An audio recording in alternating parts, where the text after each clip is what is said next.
সারা জীবন রাজনীতি মানুষের জন্য করছে। চলে যাওয়ার সময়টা ছিল রহস্যে মোড়া, আর ফিরেও আসছেন কিনা সে প্রশ্ন এখন ধোঁয়াশায়। সাবেক রাষ্ট্রপতি মোহাম্মদ আব্দুল হামিদের হঠাৎ দেশত্যাগ এবং তার পরবর্তী নীরবতা ঘিরে রাজনৈতিক অঙ্গনে চলছে নানা জল্পনা কল্পনা।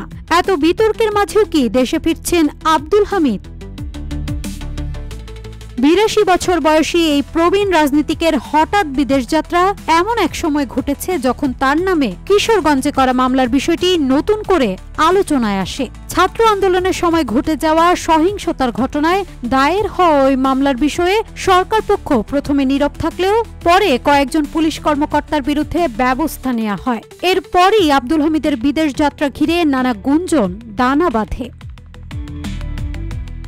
আব্দুল হামিদ গুরুতর অসুস্থ এবং চিকিৎসার প্রয়োজনে থাইল্যান্ডে আছেন বলে দাবি করেছেন তার ছোট ছেলে রিয়াদ আহমেদ তুষার। তবে তার এই ব্যাখ্যা অনেকের মনোযোগ সরাতে পারেনি, বরং রহস্য আরও গভীর হয়েছে।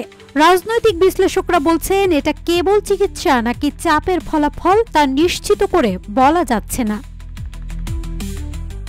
সাবেক রাষ্ট্রপতি হিসেবে আব্দুল হামিদ বরাবরই সৎ ও নিরপেক্ষ ভাবমূর্তি ধরে রেখেছেন। তবে এখন প্রশ্ন উঠছে, তিনি যদি সত্যিই শুধুমাত্র চিকিৎসার জন্য যান, তাহলে পরিবার বা সংশ্লিষ্টরা তার ফেরার সম্ভাব্য সময় জানাতে পারছেন না কেন? কেন সরকারি মহল থেকেও তার অবস্থান বা ফেরার বিষয়ে কোনো আনুষ্ঠানিক বক্তব্য দেয়া হচ্ছে না? তথ্য প্রবাহের এই শূন্যতায় জন্ম নিচ্ছে নানা মত ও সন্দেহ। কেউ বলছেন তিনি স্বেচ্ছায় নির্বাসনে গেছেন, কেউ বা বলছেন তাকে নিরাপদ দূরত্বে সরিয়ে রাখা হয়েছে রাজনৈতিক স্থিতিশীলতার স্বার্থে। তবে এসব প্রশ্নের উত্তর পেতে হলে অপেক্ষা করতে হবে তার ফিরে আসা কিংবা সরকারি কোনো আনুষ্ঠানিক ব্যাখ্যার জন্যে।